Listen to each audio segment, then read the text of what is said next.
I'm happy to be here on Guam on my first trip here.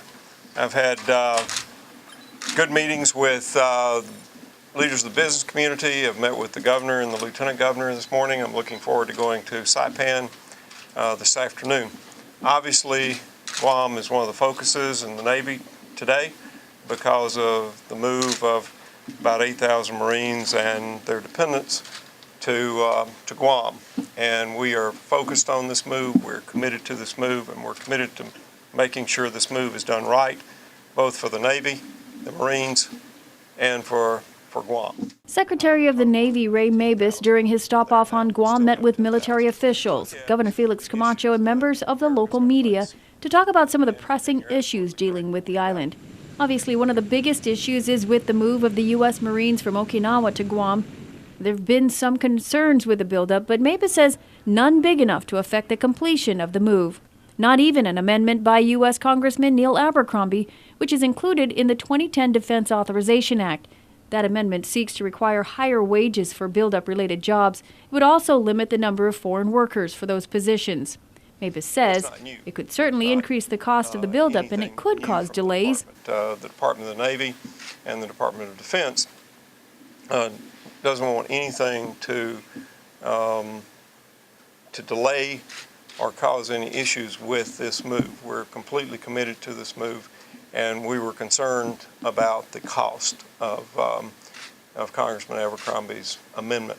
I've had a good conversation with Congressman Abercrombie. That amendment's going into conference, and we'll see where it goes. But our concern was that this move not be delayed in any way or jeopardized in any way. Did he give you any indication whether or not he would reconsider his amendment? I think it's fair to say that we discussed each other's position on this, and we'll see where it goes. And I offered to him to make some of the people on my staff available who deal with the Guam move for the Marines available so that they could have a little more in-depth discussions about what this would entail. Look at the issues that America is going to face. Mabus says that the U.S. remains committed to the move.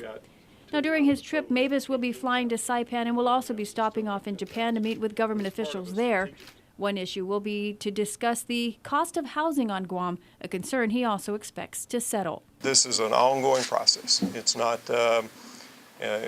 we have an agreement. We're moving forward with the agreement, and we are committed to making sure that this agreement works, and that it works in terms of Guam, it works in terms of the Marines, it works in terms of quality of life here in Guam.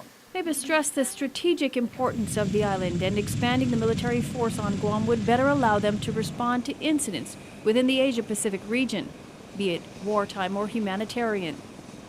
By the early part of next year, the draft environmental impact study will be issued, and a public comment period will be held, after which the bulk of the buildup will begin.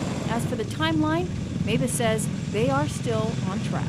Are we still on the same timelines? Does it look like the completion of the move will happen by 2014? That is the timeline we're working against. That is the timeline that is our goal today.